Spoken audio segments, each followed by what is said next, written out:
원래 박시전 혹시 알고 있는 사람? 박시전이 어떤 소설인지? 되게 유명한 작품인데? 잘 몰라요? 자, 고전소설은 우리가 그 유형별로 공부를 했잖아요. 그 중에서 박시전 잠깐 설명한 적 있을 거예요. 민중이 바랬던 말을 이루지 못했을 때 소설을 통해서 그 로망을 실현해가는 방법 중에 역사적 사실을 근간으로 해가지고 하는 경우가 있었고 그냥 가상의 공간에서 하는 경우도 있었는데 박시전은 뭐였냐면 박씨라는 그 인물이 강호할 만한 신비한 묘수를 가지고 있어가지고 병자호란을 배경으로 하고 있는 그 상황에서 원래 병자호란은 우리나라에게 치욕을 안겨줬던 전쟁이잖아요. 근데 박씨라는 인물이 그 소설에서만큼은 어떻게 해요? 적군을 다 물리쳐요. 도술로. 그렇게 해서 상처를 달래주는 역할을 하거든요. 근데 여러분 좀 읽어보셔서 알겠지만 그런 내용 전혀 나오지 않죠. 그죠? 그래서 수능이라는 수능이라는 시험 자체의 메커니즘이 절대 너네가 이 소설을 배웠지, 기억하지, 그 내용 알아? 외웠어? 한번 해봐. 가 아니라는 거예요. 어느 부분이 나올지 모른다는 거예요. 그래서 물론 소설을 공부할 때 전반적인 줄거리를 열심히 가르쳐주시는 선생님들도 계시고 그거에 대해서 공부를 하라고 하시는 것도 뭐 분명히 나쁜 방법이라고 말할 수는 없는데 선생님의 경험으로는 그것보다 더 중요한 것은 처음 보는 지문이라도 처음 보는 작품이라도 손댈 수 있어야 된다는 것이 결론이에요. 그래서 공부의 포커스를 그러니까 뭐 박시전의 내용을 몰라도 된다고 절대 알면 안 된다 그런 개념이라기보다는 거기에다 힘을 쏟지 말고 처음 보는 지문이더라도 그 내용을 파악하는 것 그리고 문제가 어떤 식으로 출제되는지를 자꾸 찾아서 보려고 하셔야 된다는 거 많이 연습을 하셔야 된다는 거 그걸 되게 다시 강조드려요. 그래서 제가 집에서 여러분이 얼마나 하고 계신지는 모르겠는데 어쨌든 우리가 지금 고전소설을 정복하기로 약속을 했으면 집에 가서 이제 여러분이 고전소설을 열심히 연습을 하셔야 된다 이 얘기를 오늘 마지막이니까 연습을 좀 한 사람 손 들어보세요. 고전소설 좀 풀어본 사람 괜찮아 들어봐. 한 명, 두 명 많이 하니까 어때요? 좀 익숙해지는 게 있죠 분명히. 아직 더 해야 돼요? 안 했을 때에 비하면 민성이 어때? 자꾸 보니까 훨씬 좋아지죠. 그러니까 그렇게 노력을 하셔야 돼요.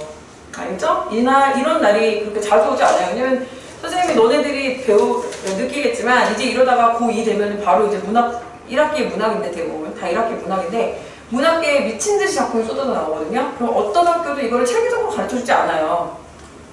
무슨 말인지 알겠어요? 어떤 학교도 문학의 흐름을 절대 가르쳐주지 않는다고. 알겠어요? 이렇게 집중적으로 고전소설을 연습해볼 수 있는 시간이 없다고요. 학교는 절대 이렇게 해주지 않아요. 알겠어요? 그러니까 내가 생생을 내는 게 아니라 우리는 학원이니까 당연히 우리 회에서 하는 건 당연한 건데 제 역할을 하고 있는 건데 여러분이 하셔야 될 일을 얘기하고 있는 거예요. 안 늘어요. 안 하면 알겠죠? 맨날 눈물로 호소하고 있어요. 자, 36, 37, 38번 중에 여러분 38, 39번 중에서 무엇을 먼저 읽으시겠습니까? 여러분의 계획은? 장난을 하실 때 맞아요. 왜 자꾸 뜨니? 미치겠네. 자, 뭐부터 읽을 거예요? 지원이 얘기해볼까? 지원아, 몇 번 문제를 먼저 읽을래?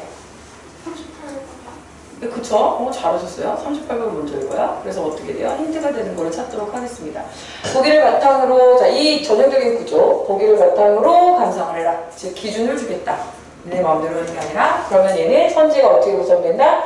앞부분은 소설의 내용, 팩트체크, 뒷부분은 이 보기하고 연결했을 때 판단의 적절성 이렇게 구성이 되어 있다고 했어요. 다시 한번 확인해 볼 수 있었고요. 고전소설은 현실 세계와 추월계의 교섭을 통해 신상성을 확보하는 것을 중요한 미학적 원리로 삼는다. 자, 여러분 있잖아요. 실제로 수능으로 가면 갈수록 2학년, 4학년 가면 갈수록 보기가 굉장히 어려워져요. 읽기가 어려워집니다. 독해 문제가 돼버려요. 여기도 마찬가지인데 말이 되게 어려운데 여기서 우리가 찾아내야 되는 것은 이 소설에는 뭐가 있겠구나. 현실 세계와 초월 세계 나온다는 얘기구나. 알겠니? 이걸 가지고 이걸 교섭, 서로 상호작용을 하는 것을 통해서 신상성을 확보하는 것을 미학적 원리로 삼는다. 이런 걸 좋아했다는 얘기예요. 그죠? 고전소설은 초월계가 천상에 존재한다고 하면서도 그 공간을 현실 세계의 연장으로 설정하는 경우가 많대. 분명히 확실한 거는 초월계를 이 현실 세계보다는 더 약간 고차원적인 것으로 보긴 보죠. 그죠? 함부로 건져볼 수 없는 신성성 있는 것으로 봅니다.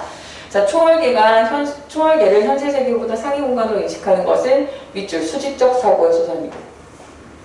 그러면서도 초월계를 현실 세계, 범접할 수 없는 영역이면서도 범접하려고 하고 싶은 이렇게 세계의 연장으로 설정하는 것은 수평적 사고에 의해서 그렇게 하는 것이라는 거예요. 그래서 원래 초월계는 본래 인간의 접근이 쉽지 않은데 수평적 사고를 취하면 상대적으로 그 어려움이 감소된다. 그러니까 결국은 원래 초월계라는 건 범접할 수 없는 것으로 설정해 놓는 것은 맞지만 또 그것을 나란히 두고 싶고 같이 교섭하고 싶은 것도 인간의 본능이라는 거지.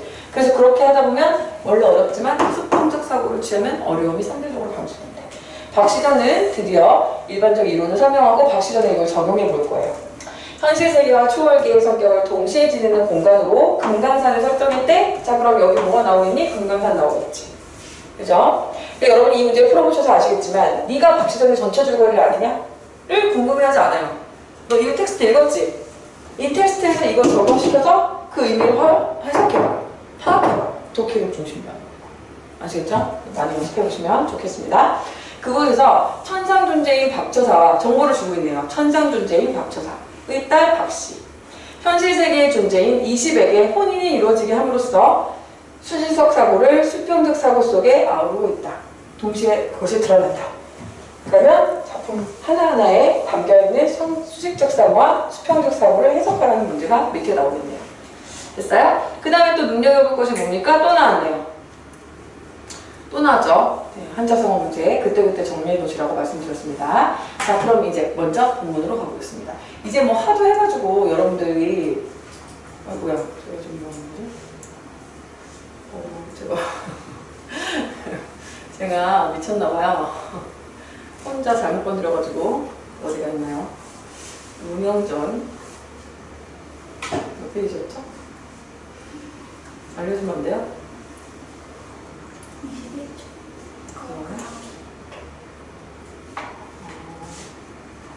21쪽이야?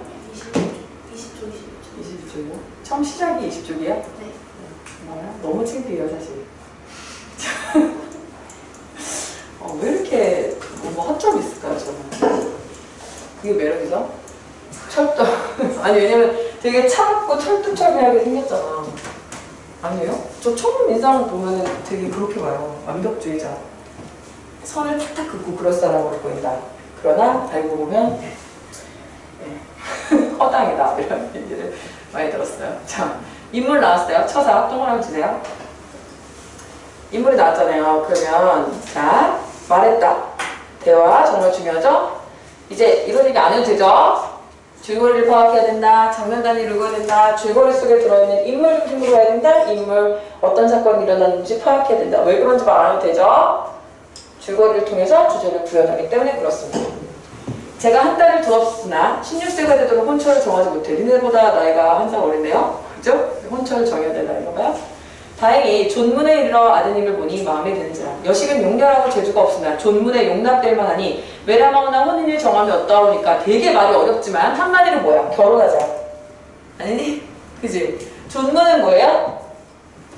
상대의 가문을 높여주는 거예요. 그죠? 이 정도는 이해할 수 있을 거고. 자, 마음에 들어. 내 자식은 용렬하고 재주가 없대. 그럼 이건 뭐야? 겸손의 표현이죠. 진짜 자기 자식이 부끄러움 이런 말 못하지? 존문에 용납될 만한 정도가 된다.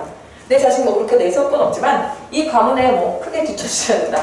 부끄럽지 않은 정도는 된다. 그러면서 결혼하자고 얘기합니다. 자, 상공이 그럼 이 사람이 누구겠니? 듣고 있는 대상이겠지? 상공이 얘기합니다. 처사의 도덕이 높으니 딸 또한 영민하리라 생각하고 답했다. 자, 이거 생각이야, 생각. 생각을 어떻게 알아? 지금 누가 얘기하고 있어? 이야기를 들려준 사람 누구야? 서술자야. 근데 서술자가 지금 내면까지 다 알고 있네? 그럼 시점이 뭐라는 얘기니?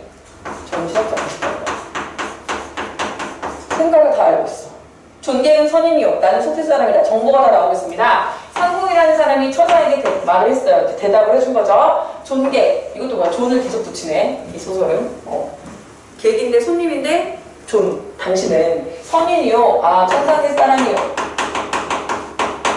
나는 속세 사람이라. 어찌 인간 세상 사람이 선인과 혼인을 의논하리까? 그랬어.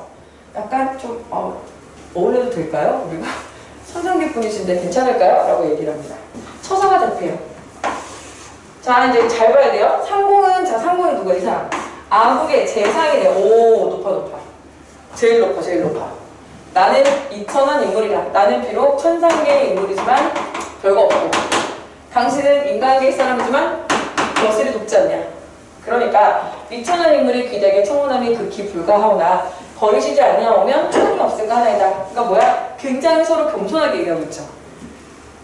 그렇잖아요. 그 스탠스가 이 사람 뭐라고 그래? 만약에 내가 솔직히 뭐 선임 별거 있어? 별거 없잖아. 이렇게 나오면 이제 잘 안 되는데 막 서로 이렇게 해주고 있어요. 그러니까 결국은 하겠다는 거 안 하겠다는 거. 완전 하겠다는 분위기죠. 자, 그 다음에 이제 공이 즐겨서 즉시 혼인을 허락했어. 오, 너무 좋아요. 이때 상공이, 이 공이 누구겠어? 상공이 상공. 친척들을 모아서 정혼한 일을 이야기하는데, 자, 보세요. 여기서 부인이, 자, 부인은 각각 인물의 입장, 심리, 태도 너무 중요하죠. 줄거리에서. 얘기합니다. 의아해했어. 혼인을 잇는 데서라 어찌 재산가에서 의논도 없이 일단 일자박지. 왜 얘기 안 해? 나한테. 내 아들이야. 이거지. 다시 혼자 났어? 이거지. 두 번째. 근본도 모르는 집안이라. 그럼 얘들아 여기 잊지 말아야 돼. 얘는 박처가의 딸을 어떻게 보고 있어? 근본도 모르는 집안이라고 보고 있어. 그럼 좋다는 거 안 좋다는 거야?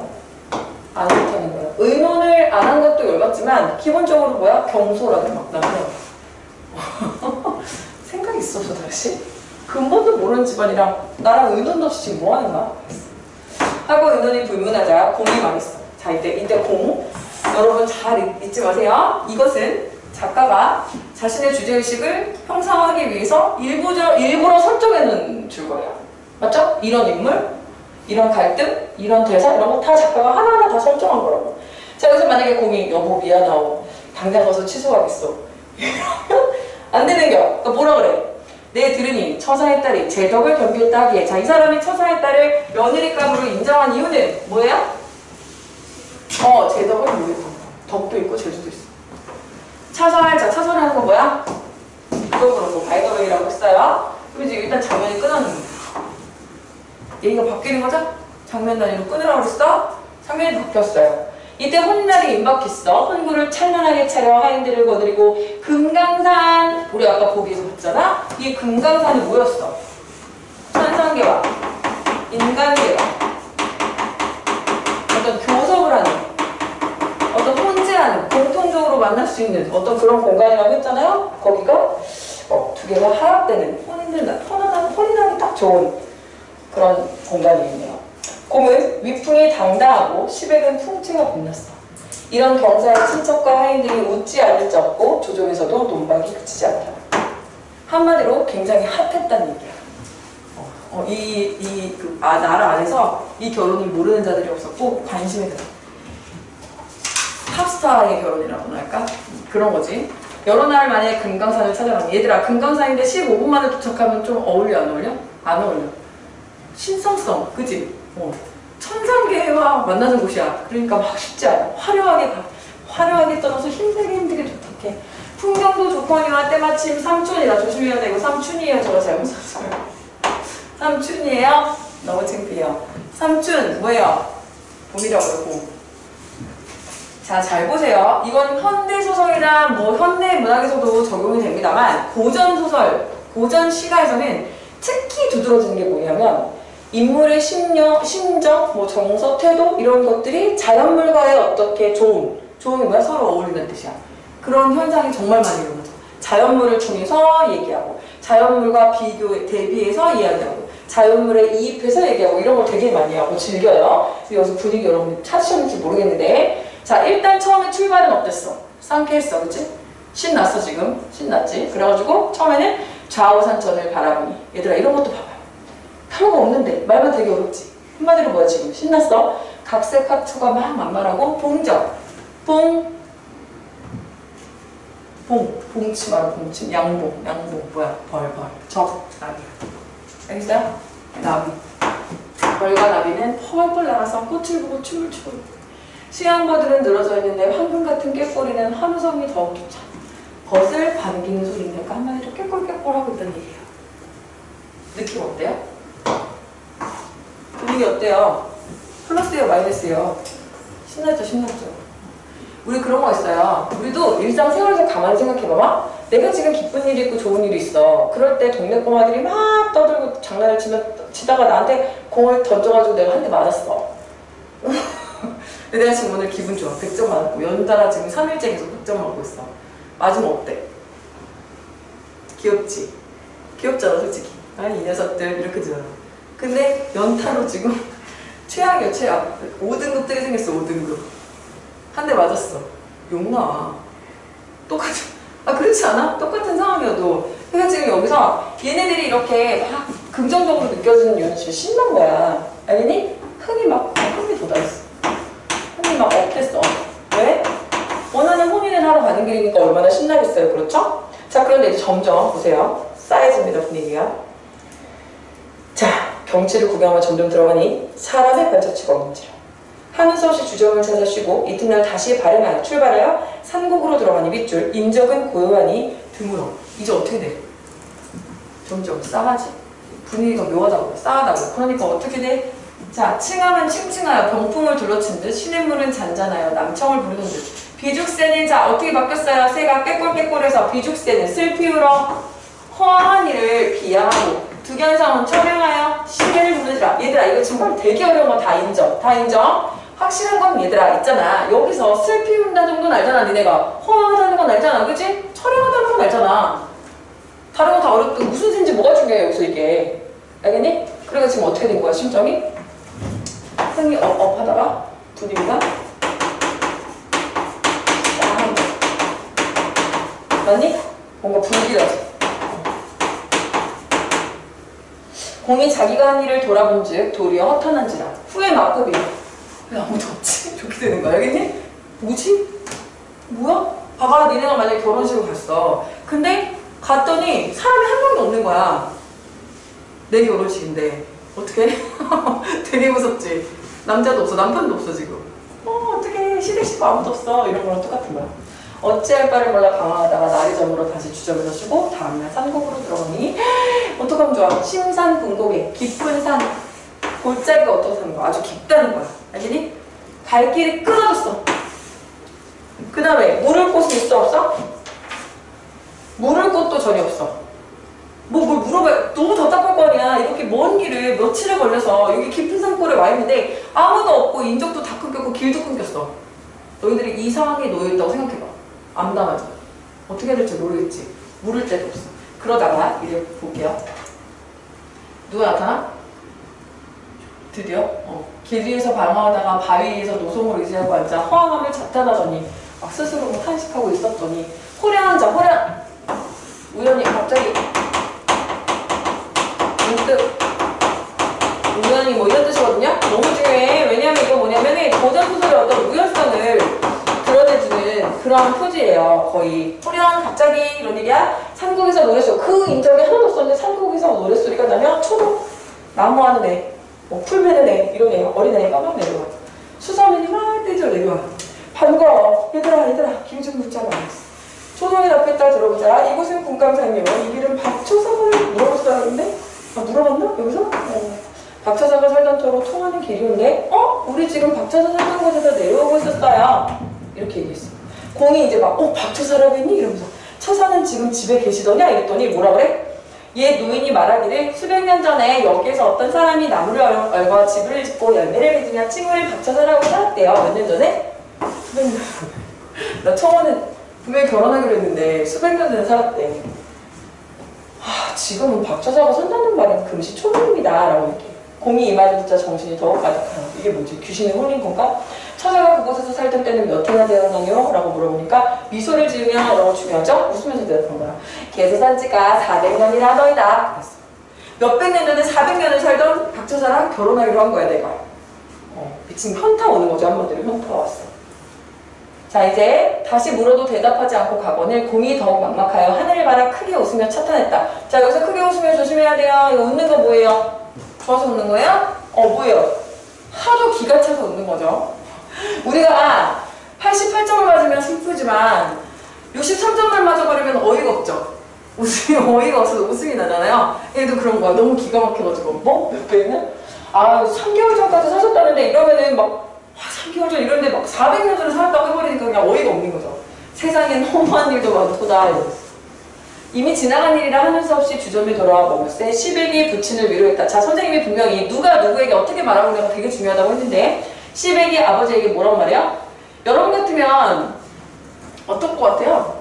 아버지가 주소 냈는데 이렇게 이 꼴이 나면 엄마가 똑똑하죠? 뭐예요? 뭘 알아보신 거예요? 똑바로 하셔야죠. 막 이럴 수도 있는데 우리 시백이 착해. 옛날에 한 문제도 한 문제를 예를 들어 배운 애 특징 있지? 선수를 구하다가 신선의 그 도수를 구하다가 마침내 구하지 못하고 쓸쓸히 돌아왔으니 자 이렇게 천하를 흐려하던 한 문제라는 위인도 이런 실수를 합니다. 아버지 괜찮아요.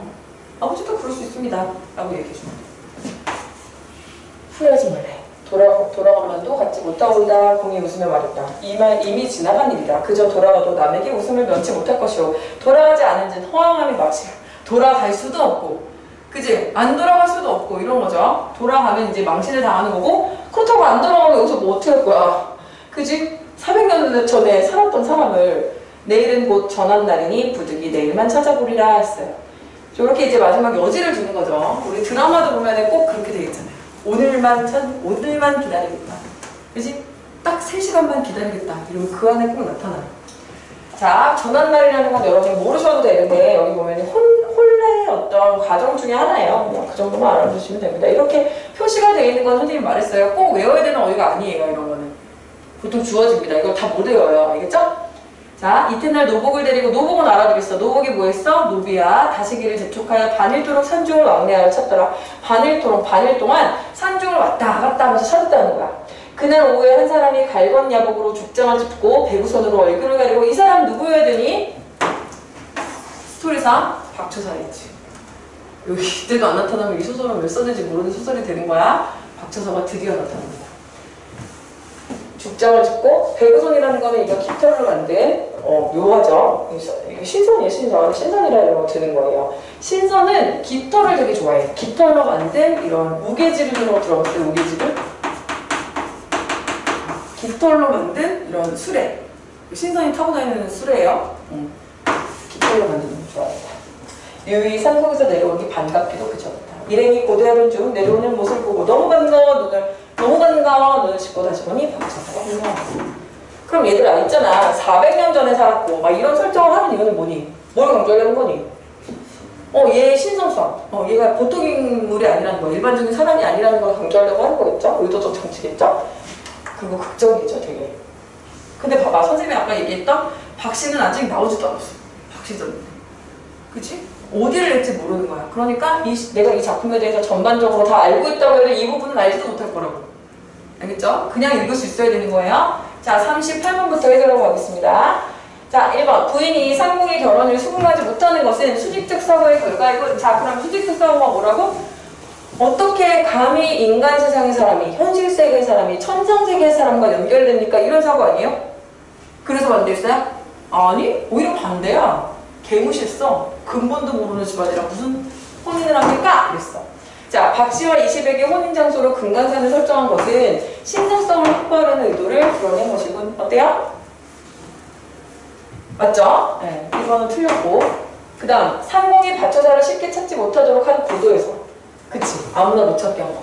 신성성, 초월적 성공. 그죠? 이럴 수가 있나? 너무 짜증난다 그래. 예의가 아니다, 그치? 자, 그 다음 박초사와 상공이 금강산에서 만나는 장면에서 초월계와 현실계의 소통이라는 의미 괜찮죠? 초월계의 선인이면서도 현실세계에서는 박초사로 불린 인물의 모습은 이중적 성격과 관련이 있다. 아예 범접할 수 없는 인물이 아니라 박초사라는 현실세계의 이름을 그대로 쓰는 거죠. 박초사는 실제로 현실세계의 이름입니다. 자, 그 다음 요거 해볼까요? 39번 A.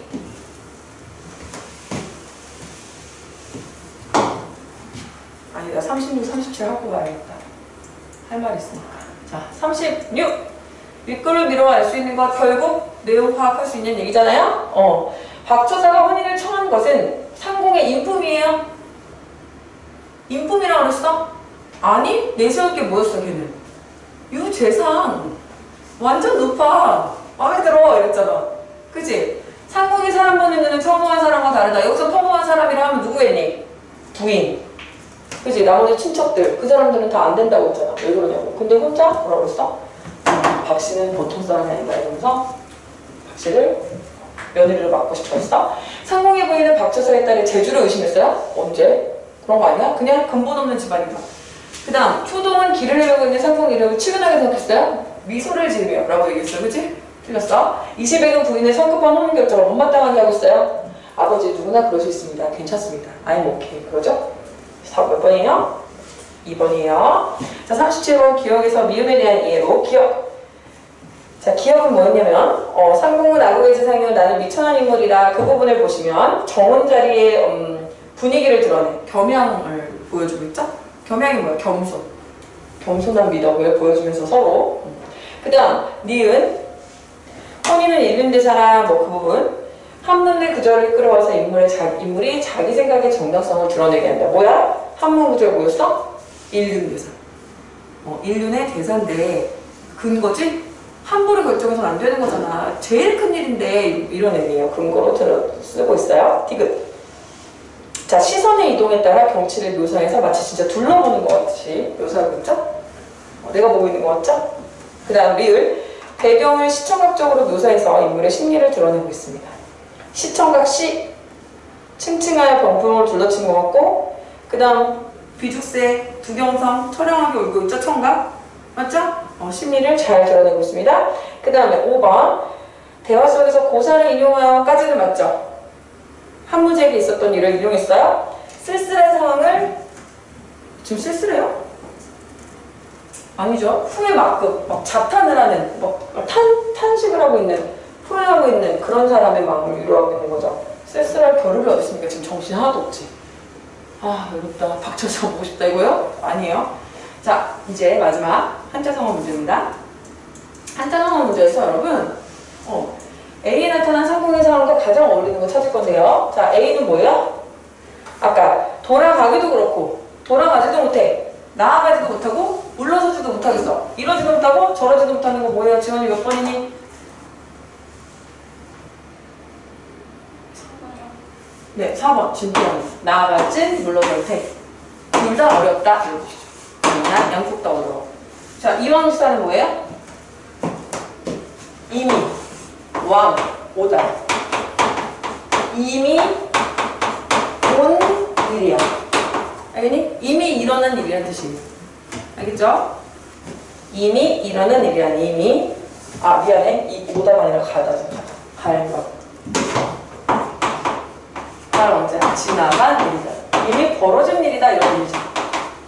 맞아요? 자포자기는 뭐예요? 포기하는 거예요. 스스로. 맞아요? 스스로 포기. 여러분 국어 숙제를 자포자기 하시면 안 돼요. 알겠죠? 만시지탄 하게 돼요. 나중에 많이 뭐예요? 늦을만. 시야. 시간이 늦었다는 얘기가 뭐야? 때를 놓친 후에 탄식하는 거야. 후회하는 거야. 알겠어요? 그러니까 국어 공부를 자꾸 자포자기하고 자꾸 안 하게 되면은 나중에 어떻게 되는 거예요? 때를 놓쳐서 후회하게 돼요. 너무 심해요? 세옹지마 별표? 세옹지마는 여러분 알아요?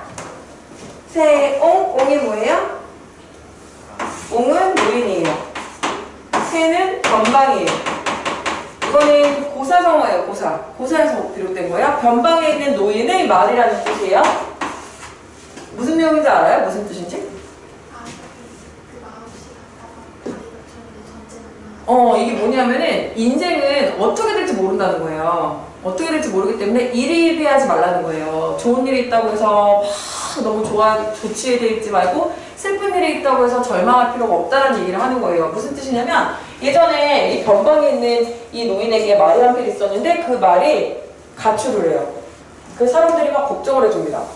아니 어떻게 해인가? 그랬더니 다 좋은 일이 있으려고 하는 거다. 나쁜 일만은 없다. 이랬는데 정말 얘가 암말, 얘가 순말인데 암말을 꼬셔가지고 같이 와서 말을 두 마리가 돼요. 암말 아니에요? 네? 암말이 겹치는 아니요, 순말 아니에요. 뭐 중요하진 않아요. 하여튼 뭐 순말이 갖추는지 암말이 갖추는지 선생님 기억에는 어쨌든 데려와요. 파트너를 데리고 와요. 중요하진 않죠, 전혀. 그런데 또 사람들이 막 좋겠다 그러니까 이게 또 화가 될 수 있습니다. 라고 얘기하시거든요. 어떻게 돼요, 아들이? 낙마하죠, 낙마.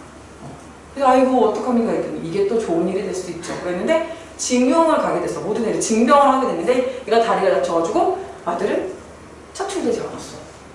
그런 얘기예요. 그래서 한마디로 세용지가는 뭐냐면 인생이라는 건 좋은 일만 있는 게 아니고 나쁜 일만 있는 게 아니라 좋은 일이 있다가 또 나쁜 일이 되고 이렇게 될 수 있으니 뭐야? 이리 하지 말라. 알겠죠? 자, 그래서 답은 4번이 되겠습니다. 자, 이제 외딴방 해볼게요. 외딴방.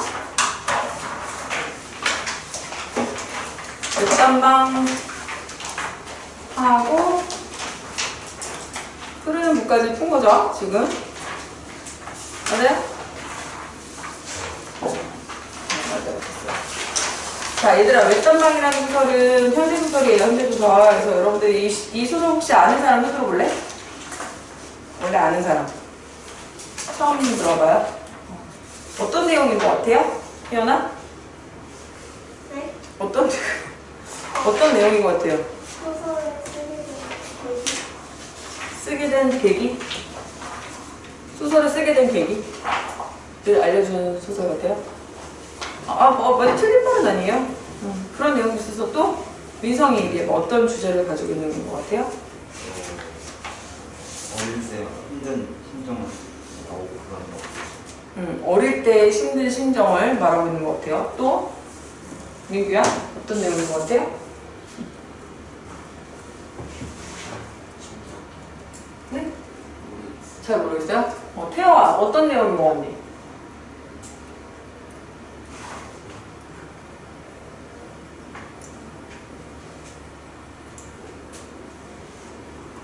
뭐 그렇게까지 심각하게 하는 얘기는 아닌데. 야, 얘들아, 얘네 먼저 봐야 되는 문제가 있나요, 없나요? 딱히 뭐 도움이 될 만한 게 없네요. 그죠? 그죠? 그냥 이제 읽어보도록 할게요. 얘는 딱히 그래, 전혀 없네. 가보도록 할게요. 제목부터 보는 거죠. 항상 모든 문학 작품은 그러니까요. 자, 문학 작품은 뭐예요? 제목 뭐예요? 외딴방이요, 외딴방. 외딴방이 무슨 뜻인 것 같아요? 자, 인물의 정보를 파악하면서 읽을 거고요. 어떤 사건이 있는지 볼 거예요. 특별한 사건은 없어 보여요. 그래서 뭔가 갈등 구조라든가 이런 건 딱히 보이지 않습니다. 그죠? 자, 이거는 미리 말씀드리기 전에 그냥 먼저 작품부터 보고 그 다음에 설명을 할게요. 그래야지 되니까 뭔데. 자, 학교에 나가지 않으면 나는 이라고 되어 있습니다. 그럼 여러분 나 동그라미 치시고 이 인물에 대한 정보를 찾아갈 건데 여러분이 읽어보시니까 지금 내가 등장하고 있어요. 그죠? 그러면 몇 인칭입니까? 1인칭인 건 확실해요. 자, 여러분 보시니까 자기 이야기하는 것 같아요. 어떤 다른 사람을 관찰하는 얘기를 하는 것 같아요. 자기 이야기하는 거 같죠? 1인칭 주인공 시점이고 이 이야기는 자기 이야기입니다. 학교에 가지 않으면 학교에 다닌다는 애네요. 맞아요? 5시에 컨베이어 앞을 떠날 수 없을 것이다. 컨베이어가 뭔지 알아요? 컨베이어 벨트? 타일러라는 사람이 개발한 건데 이게 이제 근대화 산업화의 표본이에요. 뭐냐면 인간이 완전히 기계에 부품화된 거예요. 어떤 거냐면 컨베이어 벨트가 뭐냐면 이렇게 이게 돌아가는 거예요. 이게. 공장이에요. 공장을 세팅하는 거야. 그러면 기계 앞에 이게 만약에 이게 텔레비전을 만드는 곳이라고 생각하면 텔레비전이 이렇게 도는 거야. 이렇게. 그리고 여기 앉은 사람은 1번 나사만 놓는 거야. 이렇게. 2번 여기 2번. 옛날에는 어떻게 했겠어? 사람이 더 옮겨갖고 다니거나 아니면 한 사람이 모든 공정을 했겠지. 굉장히 효율적이겠죠.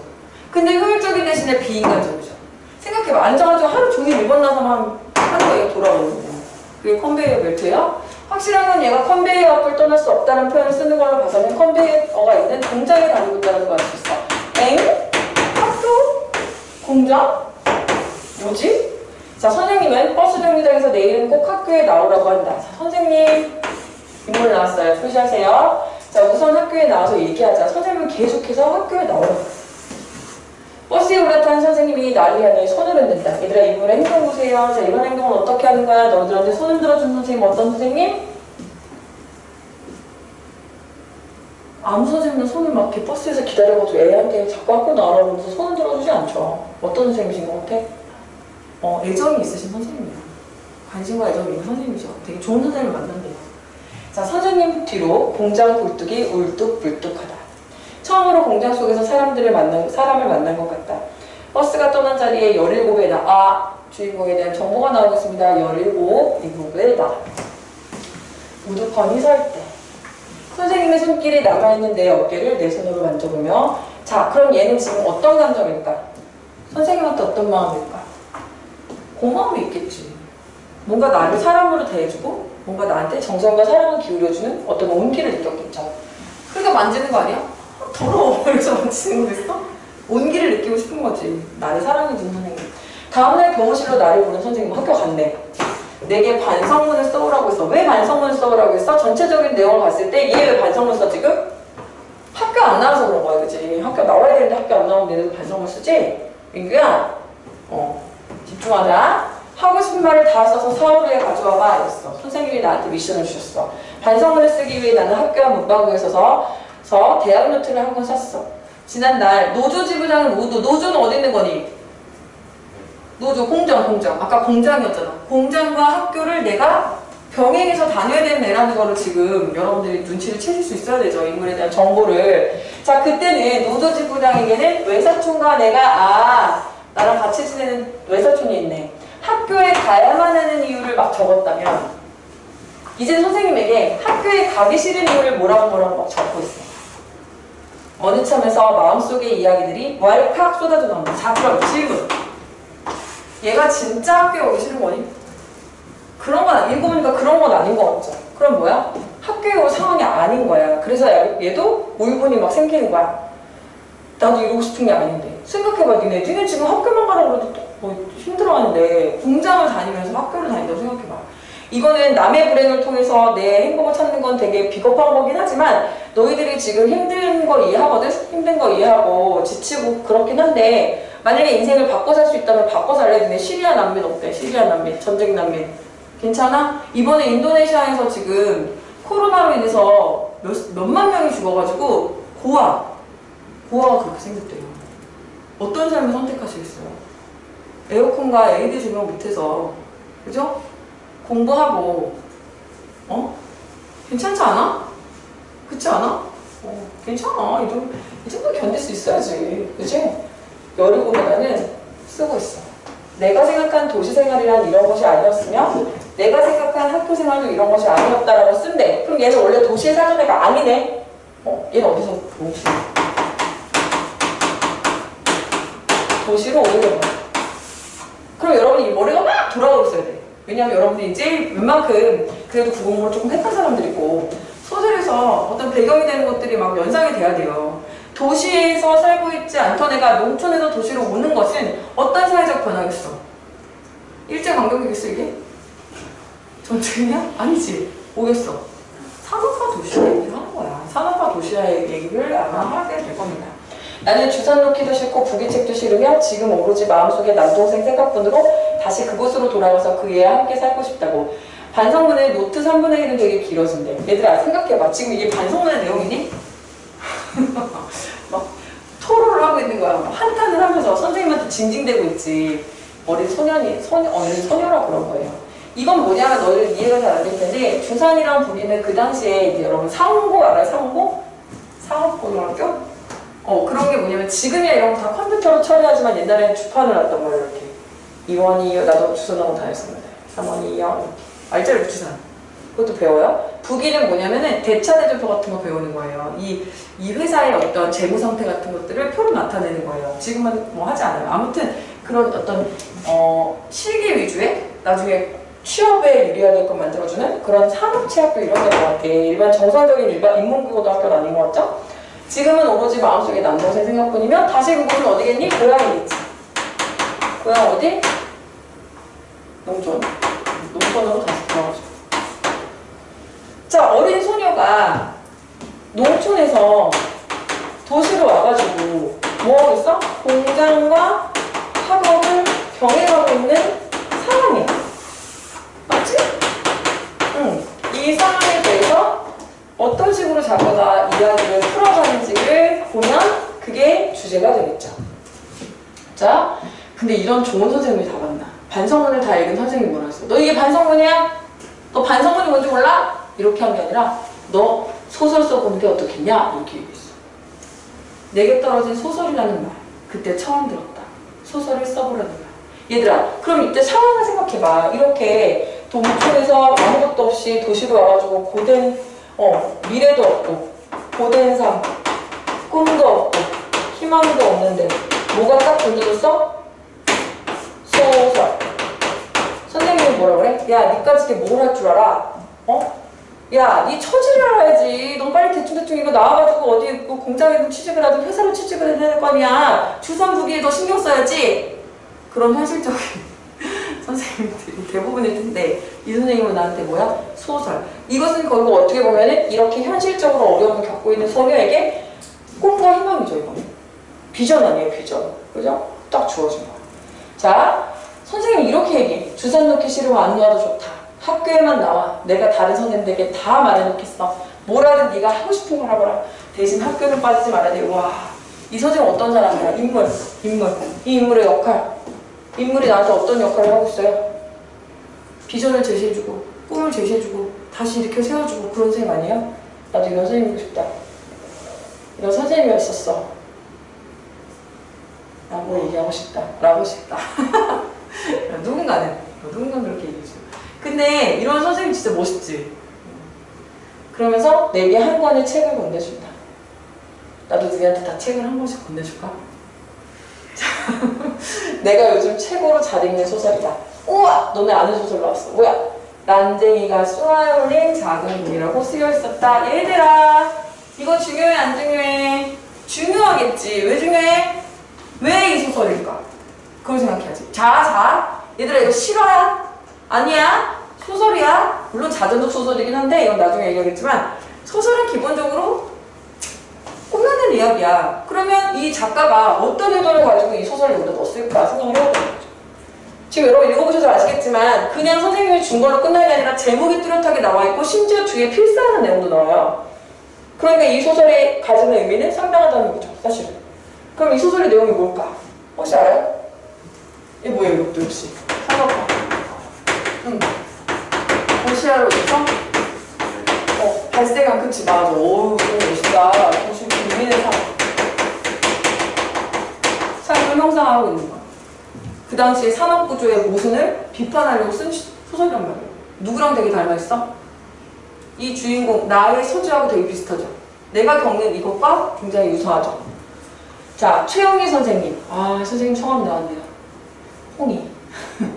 홍희 장군인가? 미안해요. 이유 나는 그 선생님을 보러 학교에 간대. 여러분 이런 선생님 있나요? 없어요. 요즘 애들은 학교 선생님을 별로 안 좋아하나 봐요. 저는 국수학생 진짜 귀여워요. 귀여워요? 선생님 귀여워. 너네들은 믿지 않겠지만 선생님도 학교에 있을 땐 조금 인기가 있었거든요, 나름. 미안해요. 옛날에요. 아주 옛날에. 졸업하자마자. 알겠니? 그러면 진짜 선생님을 좋아하면은 애들이 편지도 써오고 그때는 그리고 그 김영란법이 적용되지 않을 때였어요. 그래서 화이트데이, 뭐 빼빼로데이 이럴 때 진짜 애들이 그래요. 봐주고 와요. 지금은 그거 하면 안 되죠. 지금은 포스트잇에 이제 애들이 스승의 날 포스트잇에다가 써줘. 그것도 되게 감사하고 좋습니다. 그런데 아무튼 얘도 이제 선생님을 너무너무 존경하고 사랑하게 된 거예요. 어색한 이양이 뭐예요? 갑자기 오게 됐죠. 고향을 떠났다는 얘기예요. 이양. 마음에 가둬졌던 그리움들이 최영희 선생님을 향해 방향을 돕니다. 봐봐, 생각해봐. 뜻하지도 않았는데 내가 고향을 그리워하는 고향, 그립던 고향을 떠나서 그 고향을 그리워하면서 공장에서 일하면서 산다면 공장에서 대접받으면서 일하겠니? 그러지 않을 거 아니야. 그리고 굉장히 이방인으로서 멀쩡하고 화려한 도시에서 정말 어디 귀퉁이에서 진짜 쭈그러가는 데서 살고 있을 거 아니야. 그죠? 그럼 그 마음이 얼마나 구겨져 있겠어요. 그죠? 그런 거를 누가 풀어줘? 최영희 선생님이 풀어줘. 17회나 늘 난쟁이가 쏘아올린 작은 공을 가지고 다닌다. 어디서나 난쟁이가 쏘아올린 작은 공을 읽는다. 다 외우지게 한다. 왜? 희재 언니가 이 희재 언니라는 인물은 동그라미 치시고요. 같이 공장에서 일하는 언니예요. 자, 그 언니가 무슨 책 읽느냐고 물어봤는데 소설책이었어. 소설책? 한번 반문해볼 뿐 관심 없다는 듯이 희재 언니가 고개를 떨군다. 왜? 대부분의 애들은 어때? 공장에서 일하고 있으면 그냥 먹고 살기 보고 생활이 찌들어져 있겠죠. 그러니까 소설책 이러면서 넘어갔죠. 고개를 떨군다. 미안해요. 선생님 잘못했어요. 여기까지 끊으세요. 여기 틀렸어요. 여기 지워야 돼. 지워야 된다. 자, 최영희 정말 주사를 놓지 않아서 그냥 지나가서 여기다 지워주는 거. 자, 최영희 선생님의 마음 가지고 들어찼네. 정말 주선을 놓지 않아도 주선 선생님은 그냥 지나간대. 뭐야, 어떻게 해준 거야? 얘기해준 거지. 우리 아이는 할 일이 있는 애고 꿈이 있는 애니까 놔주세요. 이랬더니 거야. 자, 그래서 부기노트에 대차대조표 안 그려도 돼. 주산 시간에 국어노트 뒷장을 펴고 난쟁이가 쏘아올린 작은 공을 옮겨본다. 계속 나오고 있잖아요. 당연히 이 소설의 내용이 중요하다는 얘기죠.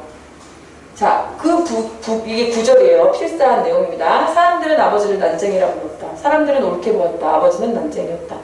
불행하게도 사람들은 아버지를 보는 것 하나만 옳았다. 그 밖의 것들은 하나도 옳지 않았다. 나는 아버지, 어머니, 영우, 영희, 그리고 나를 포함한 5 식구들의 모든 것을 걸고 그들이 옳지 않다는 것을 언제나 말할 수 있다. 나의 모든 것이라는 표현에는 5 식구의 목숨이 포함되어 있다. 이렇게 일부 부분을 이제 가지고 왔어요. 그러면서 자, 이거를 이제 어떻게 옮기는 거냐, 내 삶 속에 옮기는 거예요. 이 내용을 이제 17의 나는 컨베이어 위에서도 난쟁이가 쏘아올린 작은 공을 옮기고 있었다. 이게 무슨 뜻이겠어? 책을 진짜 거기다 올려놓고 옮겼겠어? 뭐 하는 거야 거기? 그러겠지. 그게 아니라 뭐예요? 이 소설의 인용을 통해서 나의 삶을 인용하고 있는 거죠. 소설의 인용을 가지고 나의 삶을 표현해내고 있는 거예요. 간접적으로. 그들의 삶의 방식을 배워나가는 거죠.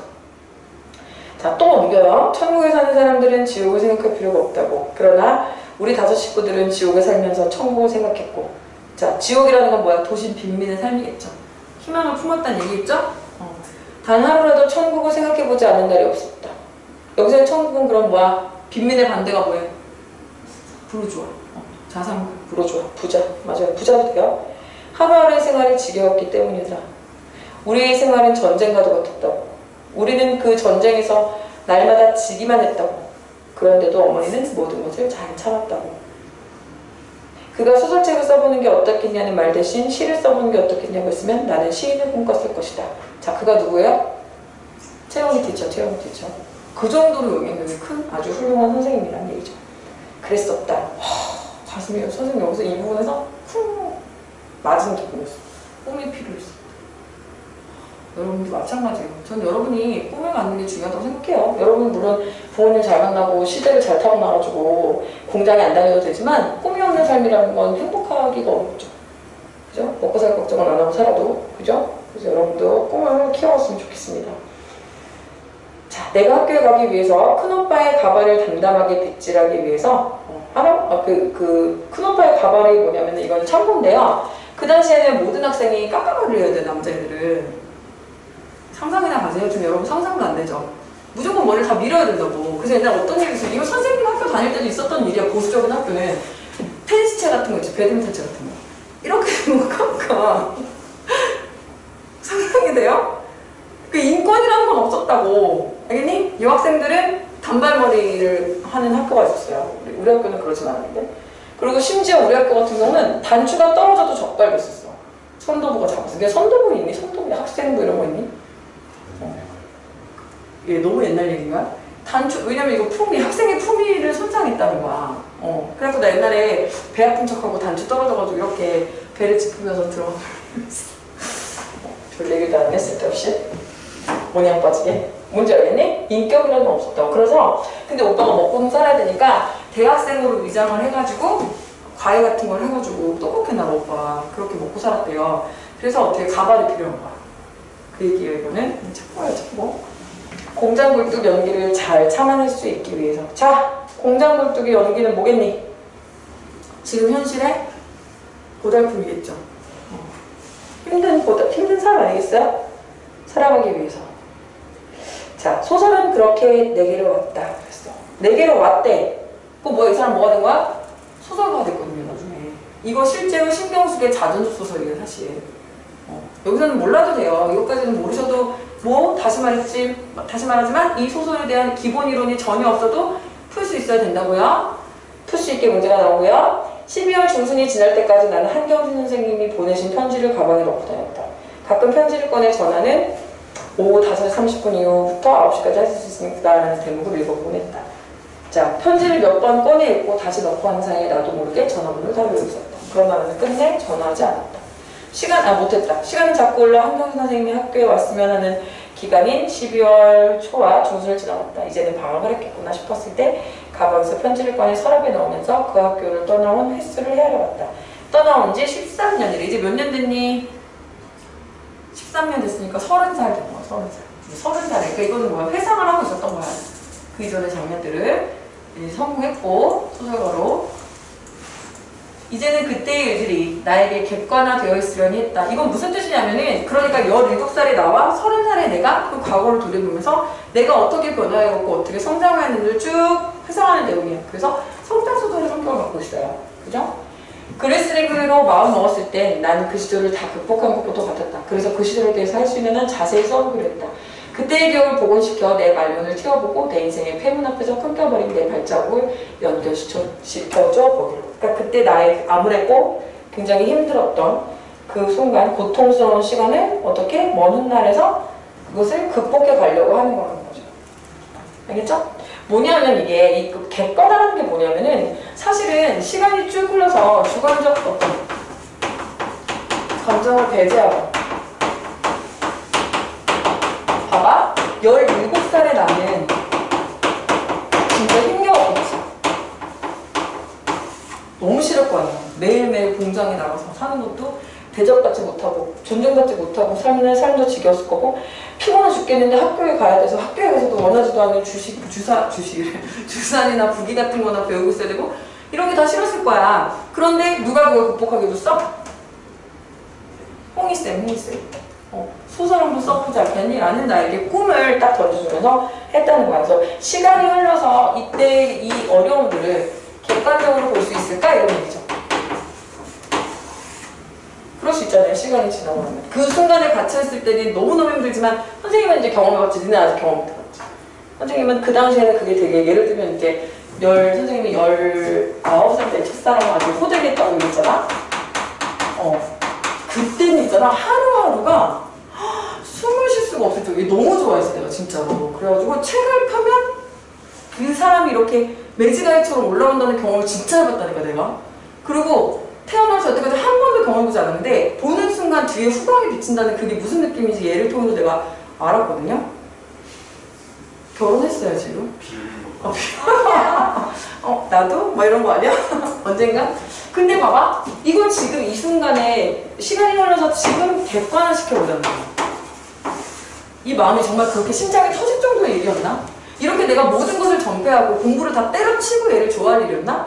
너네 웃겠지만 심지어 선생님 얘가 너무 보고 싶어가지고 우연히 마주칠 수 있지 않을까 그래서 막 얘가 오가는 그 공원 있죠. 그걸 막 헤맨 적도 있어요. 만났어 근데 되게 신기하지. 그래도 지금 했으니까 만났어. 뭐라고요? 결혼했으니까 만났어. 그러니까요. 그게 무슨 짓이에요? 그리고 그때 음성 녹음하는 그런 게 있단 말이에요. 음성 녹음을 했다가 지웠다가 정말 그때 또 이제 무리들이 있었죠. 무리들 친구들 독서실에 같이 다니면 안 됩니다. 공부를 안 하겠다는 거야. 내 완전 경험담이야. 나만 그런가?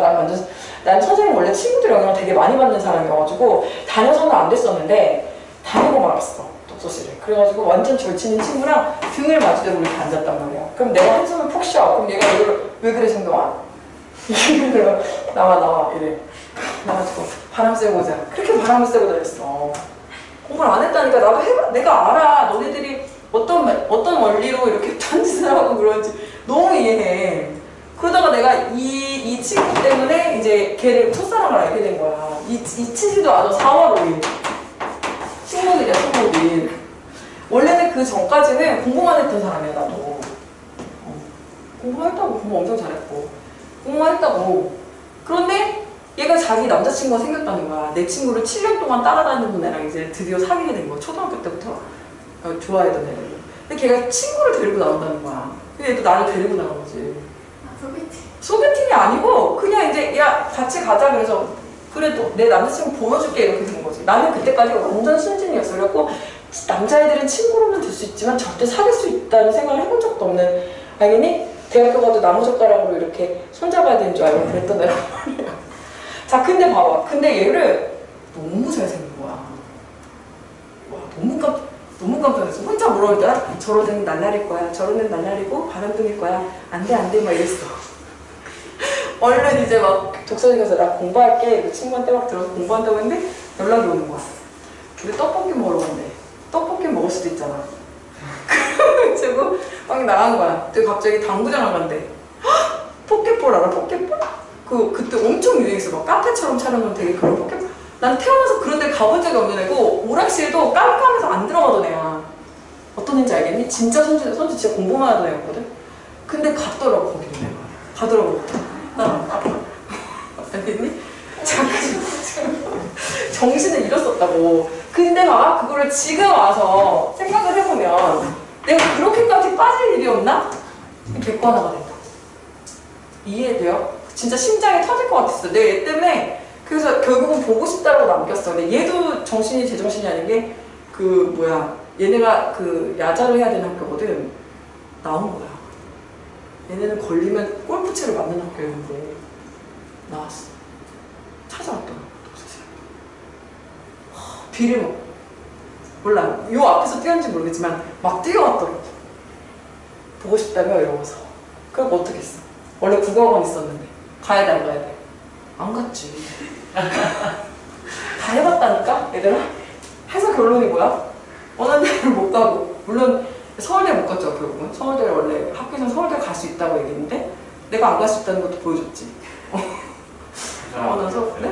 연대 어떻게? 서울대 너무 비인간적이다. 연대면 된다. 이렇게 갔는데 얘도 결국은 원하는 데가 못 가고 유학 갔죠. 얘는 스탠포드 갔어요. 그래서 내가 항상 얘기하지. 우리나라 대학이 훨씬 내가 여기서 공부 훨씬 잘했거든. 우리나라 대학이 더 좋은 대학이다. 알겠니? 미안해. 장난이야? 지금도 연락 와요. 지금도 연락해. 근데 지금 무슨 얘기냐면 그걸 객관적으로 생각을 해봤을 때 니네가 지금 살아가는 걸 내가 보면서 이런 얘기를 좀 섞어야 되는구나. 니네는 이렇게 화색이 도는 애들이 객관화 시켜보는 거야. 얘도 마찬가지지? 그 안에 갇혀있었을 때는 너무나 암울했고 암담했고 촘촘했던 그 시간들을 시간이 흘러서 13년이 흘린 다음에 다시 봤을 때는 객관적으로 볼 수 있을까라는 생각을 했다는 거야. 알겠죠? 자, 그러면 문제를 보자. 자, 기억에서 미음에 대한 나의 심리적 태도와 다른 것. 자, 기억. 기억은 뭐예요? 컨베이어. 반성문. 그 다음에 디귿은 주산. 그 다음에 미음 대차대조표. 미음 공장굴동 열기. 어떤 것만 나한테 긍정적인 메시지예요? 네, 반성문이죠. 나머지는 자, 기억과 미음은 떠나고 싶은 공장, 힘겨운 대상이고 디귿과 리을은 떠나고 싶은 학교, 힘겨운 대상. 내가 이 학교에서 이걸 왜 배워야 되는지도 모르겠고 니네 그런 적 있지? 이걸 왜 배워야 되는지도 모르겠고 나한테 이게 무슨 의미가 있는지도 모르겠고 막 그런 과목인 거야. 알겠죠? 소설을 만들기 전까지. 자, 13번. 다음은 작가가 남긴 창작 노트의 일부이다. 이 노트의 내용이 A에서 A와 B에서 실현된 양상으로 적절한 것은. 자, 이거 문제 형태가 바뀌었지만 결국 서술상 특징 물어보는 거죠. 자, A는 시제 일어나. A에서 현재형 어미를 사용하여 이야기의 전개 속도를 높이는 식으로 실현되었군. 자, 이런 거는 여러분 정말 매력적인 오답이 될 수밖에 없는 게 뭔 말인지 몰라서 그래요, 여러분이. 현재형 어미를 사용한다. 자, 중요합니다. 현재형 어미를 사용한 건 맞아요, 그죠? 분명히 회상의 얘기인데 현재형 어미 쓰고 있죠. 그런데 현재형 어미가 속도감을 높여줘요? 그거랑 상관없어. 그럼 현재형 어미는 어떤 효과를 갖고 있니? 현장감, 생생함, 지금 앞에서 일어나는 일인 것 같은 그런 느낌을 주는 거예요. 그래서 뭐가 틀렸어? 현재형 어미 사용한 건 맞는데 전개 속도를 높인 거랑 상관이 없습니다. 자, 그 다음에 B, 문단 나누기 효과. A 부분에서 문단 사이에 여백을 줬나요? 끊어보세요. 여백을 줬는데 그 여백을 준 게 끊고 인과관계를 명료화시켜요. 인과관계를 간단하게 만들어줍니까? 전혀 상관없어요. 그죠? 자, C는 B에서 C, 간결한 문장 위주로 쓸 것. B에서 간결한 문장 위주로 사용해서 과거를 담담한 어조로 서술하는 식으로. 근데 사실 이게 되게 간결체라는 게 모호하게 뭐예요? 어느 정도가 짧은 거냐? 어느 정도가 긴 거냐? 그래서 그걸 길이로 뭐 예를 들면 3cm 미만 뭐 이렇게 하면 좋은데 그런 건 없어. 그래서 이건 어떻게 봐야 되냐면 전반적인 거를 흐름을 봐야 되고 흐름에서 주로 이제 어떤 효과를 노리느냐로 볼 수 있어요. 이거 좀 정리해 놓을게요. 자, 일단은 간결체를 쓰는 경우. 간결체라는 거는 무슨 뜻이냐면 문장의 호흡이 어떻다는 얘기지? 호흡이 짧다는 얘기야. 얘들아, 어떨 때 쓸까? 어떤 장면일 때? 급해. 긴박한. 그치? 긴박해. 그 다음에 어쩔 때 있어? 초조할 때. 초조할 때, 긴박할 때. 그 다음에 분열되거나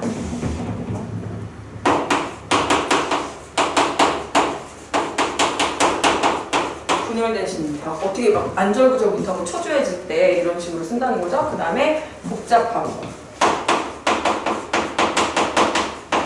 복잡한 신경일 때는 오히려 정리가 안 되니까 복잡한 신경일 때 오히려 짧게 끊어가는 경우가 있어요. 인간성을 결혼시키면서. 그 다음에 뭐 담담한 심리묘사.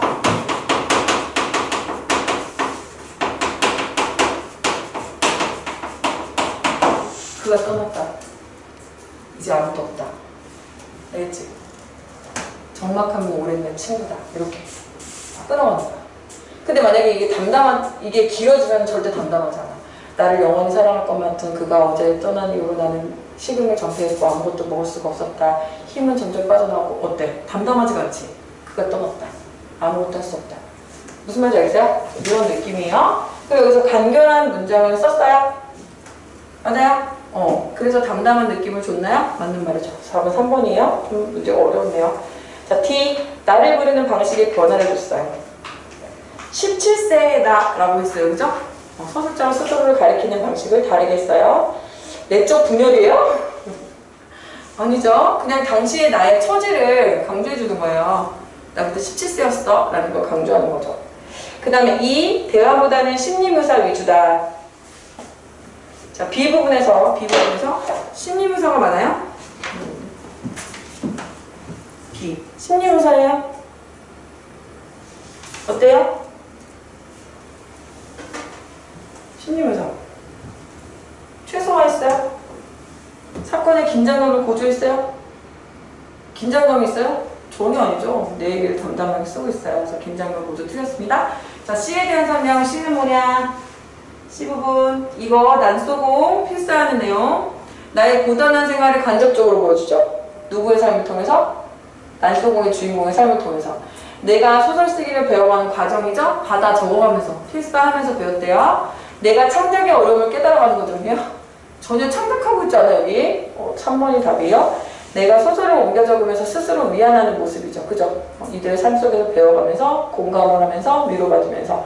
그 다음에 나가 난소공이라는 것에 대해서 보여주는 애착을 구체적 장면으로. 내가 얼마나 이 소설을 사랑하는지가 드러나죠. 자, 16번은 되게 문제가 그래요. 작품의 흐름과 전혀 무관합니다. 창작 동기를 작품에 직접 드러내고 있대. D는 D와 성격이 유사한 거 고르래. 난 문제는 좀 별로던데. D는 뭐예요? 글쓰기로 마음 먹었을 때 나는 그 시절을 다 극복한 것 같았다. 그 시절에 대해서 할 수 있는 한 자세히 써보기로 했다. 그 기억을 복원시켜서 말문을 틔워보고 내 인생 앞에서 끊어져버린 내 발자국을 연결시키고 싶었다. 왜 작품을 창작하게 됐는지가 나와있어요. 그죠? 그럼 이 중에서 왜 작품을 창작하게 되었는지가 나온 부분이 어디예요? 이 사람 왜 여기에서 공연을 하고 있어요? 그쵸, 4번. 밑줄. 박수 한번 크게 받아보려고. 이거 좀, 근데 저는 이 문제는 좀 빼도 될 정도로 너무 별로였어요. 너무 새로운 문제 유형을 만들려다가 보니 이런 천극이 빚어진 것 같습니다. 자, 너무 수고하셨고 잠깐 쉬었다가 마무리할게요.